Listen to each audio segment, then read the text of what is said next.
안녕하십니까. 세상 읽어주는 남자 이상훈입니다. 오늘은 삼성이 증명할 시간이라는 주제로 한 말씀 드리겠습니다. 최근 삼성의 4나노와 관련한 소식이 많았습니다. 이 핵심 요지는 삼성의 4나노 수율이 크게 향상돼 이제 TSMC와 차이가 거의 나지 않는다는 것입니다. 이 하이투자증권은 삼성 파운드리의 4나노 수율이 75%를 넘어섰고 TSMC의 4나노 수율은 80%라고 했습니다. 5%포인트밖에 차이가 안 나는 것이죠. 앞서 유명 팁스터 레베그너스는 삼성의 4나노 수율이 급격히 개선돼 이제 TSMC와 비슷한 수준까지 올랐다는 내용을 업로드하기도 했습니다.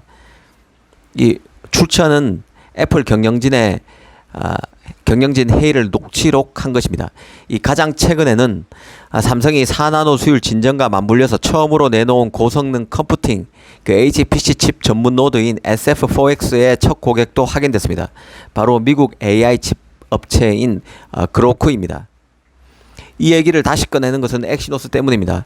지금 엑시노스의 조기 복귀가 현실이 되는 분위기고, 만약 엑시노스 2400이 올 하반기에 나와서 내년 봄 삼성의 플래그십 모델인 갤럭시 S24에 탑재되는 것으로 최종 확정되면 결국 삼성의 4나노 파운드리의 진척 정도를 확인하는 계기가 될 것으로 보기 때문입니다.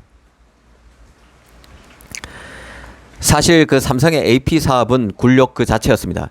아시다시피 삼성은 갤럭시 S23에서 자신의 옥동자인 엑시노스 2300을 버리고 이 퀄컴의 스냅드래곤 8 2세대 AP를 전량 탑재했었습니다. 이 퀄컴이 칩 물량을 삼성 파운드리가 아니라 TSMC 4나노에 전량 다 맡기는데도 자신의 AP 출시를 접는 굴욕적인 선택을 할 수밖에 없었습니다.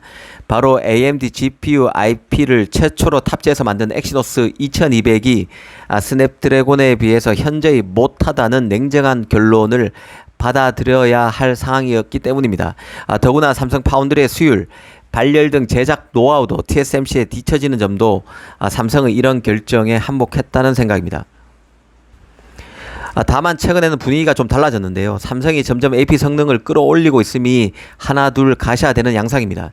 특히 삼성은 올 4분기부터 TSMC만 활용하던 패키징 기술인 팬아웃 웨이퍼 레벨 패키지를 AP 생산에 도입하는 것으로 알려져 있습니다. 이 팬아웃 웨이퍼 레벨 패키지는 이 반도체 칩을 웨이퍼 위에 직접 실장해서 공정 과정을 줄여줍니다. 웨이퍼에서 바로 패키징하기 때문에 이 패키징 기판을 사용하지 않습니다. 그 결과 비용 절감에 탁월하고 칩을 가볍고 얇게 만들 수 있는 장점이 있습니다. 삼성은 한 학술 행사에서 이 첨단 패키징 기술을 올 4분기부터 프리미엄 시스템 반도체인 엑시노스에 적용한다고 공식화했었는데요. 최근 엑시노스 2400이 삼성 4나노에서 제작될 것이란 외신과 유명 팁스의 업로드가 부쩍 늘어나고 있습니다. 이 아기가 맞아 들어가는 것이죠. 엑시노스의 첨단 패키징 기술을 적용해 양산한다는 것 자체가 내년 초 나오는 삼성 플래그십 스마트폰 모델인 갤럭시 S24의 출시 시기와 맞물려서 엑시노스 2400을 연상하는 게 자연스럽다는 생각입니다. 특히 가장 최근에는 안투투라는 팁스터가 삼성이 내년 갤럭시 S24에 엑시노스 칩셋을 다시 사용할 것이라고 업로드했습니다. 그러면서 이 칩은 유럽과 아시아 일부, 여기서 아시아 일부는 동남아와 한국 등을 지칭하는 것으로 보입니다. 이 아시아 일부 아프리카 지역에서 판매되는 갤럭시 폰에 탑재될 것으로 업로드했습니다. 이 흥미로운 것은 엑시노스 칩셋의 사양인데요. CPU의 경우는 10코어, 10코어가 탑재되고 GPU는 AMD와 함께해서 만든 엑스클립스 940 GPU가 들어갑니다. 엑시노스 2400은 AMD RDNA2 기반 그래픽 칩을 많이 업그레이드할 시간을 가졌다고 볼 수 있습니다. AMD와의 첫 IP 합작품인 엑시노스 2200에서 활용했던 GPU는 AMD의 RDNA2 아키텍처를 기반으로 한 엑스클립스 920이었는데요. 이 삼성은 통상 모바일의 그래픽 기술이 콘솔보다 5년 정도 뒤처지는 경향이 있지만 AMD와의 협업을 통해서 엑시노스 2200 모바일 프로세서의 최신 콘솔 기술을 빠르게 통합할 수 있었다고 강조했었습니다. 하지만 엑시노스 2200이 PC나 콘솔급 이상을 위해 제작된 AMD의 GPU를 모바일 환경에 맞도록 재설계해 놓은 첫 제품이다 보니 빛을 추적하는 기술인 레이 트레이싱을 AP에 선보였지만 발열 등의 문제로 논란을 빚었습니다. 그 결과 엑시노스 2300을 출시하는 것을 건너뛰는 결과로 이어졌었죠.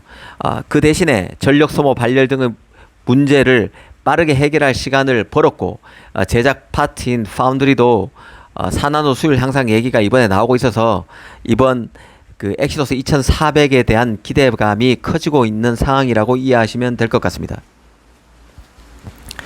이 엑시노스 2400가 짝을 이루게 되는 스냅드래곤 8 3세대 칩 같은 경우는 TSMC의 4나노 파생 공정인 M4P 공정에서 만들어집니다. 그런 만큼 삼성이 엑시노스를 통해서 삼성 파운드리 수율이 탄탄하다는 것을 공식적으로 증명해야 할 필요가 있어 보입니다.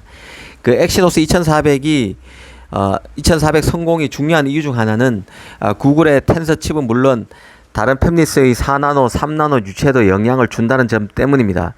전통적으로 삼성 엑시노스는 삼성 파운드리의 수율 향상의 기폭제 역할을 해왔던 칩이고 엑시노스의 그 양상을 보고 다른 팹리스들이 자신의 칩 물량을 삼성에 맡기는 식의 타진이 많았었습니다. 특히 구글의 경우는 올가을에 나오는 그 텐서3인 G3 AP를 삼성 4나노 공정에 맡기는 것으로 알려져 있습니다.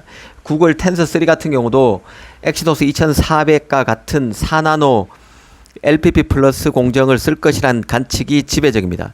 즉 엑시노스 2400의 성공은 구글 텐서3의 성공과 자동적으로 연결된다는 뜻이죠. 여기에 구글은 내년에 출시될 텐서4도 TSMC의 4나노를 활용할 계획을 당초 했었지만 삼성의 4나노 혹은 3나노를 쓸 것이란 관측이 나오는 상황입니다. 구글이 다시 유턴한 셈이죠. TSMC 칩 제작 단가가 너무 비싸고 비싼 이유 때문에 구글이 다시 삼성을 찾고 있다는 얘기가 나오는 상황입니다.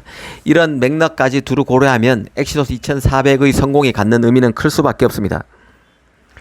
특히 그 삼성 4나노의 성공은 곧바로 2300 출시를 접었고 그래서 퀄컴 AP 물량을 전량 탑재했으면서 퀄컴 AP를 TSMC에 전량 맡겨왔던 퀄컴 AP 물량을 다시 유치할 수 있는 전기가 될 수도 있습니다.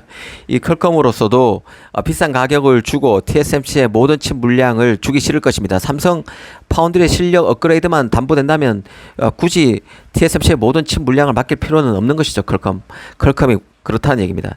삼성 기술력만 올라온다면 파운드리 파트너로서 삼성을 외면할 이유가 없는 게 현재의 퀄컴입니다. 퀄컴은 더군다나 스마트폰 시장이 많이 쪼그라들면서 실적도 나쁜 상황입니다. 그래서 구조조정까지 하는 판국에 그 AP 생산 가격을 지나치게 높일 필요가 없는 것이죠. 삼성의 경우는 3나노에서 대형 팹리스 칩 유치 소식도 아직은 없는 상황입니다. 하지만 삼성은 공식적으로 4나노에서 TSMC와 기술 격차보다 3나노에서 기술 격차가 더 좁다고 말하고 있고 가장 먼저 트랜지스터 구조를 바꾼 게이트 올 어라운드 공정을 3나노에서 적용하고 있습니다. 3나노 칩 수주 기대감도 가져볼 수 있는 상황이란 뜻입니다. 특히 퀄컴의 삼성 3나노 활용 가능성이 꾸준히 제기되는 상황입니다. 그만큼 4나노의 반전이 중요하다는 생각입니다. 감사합니다.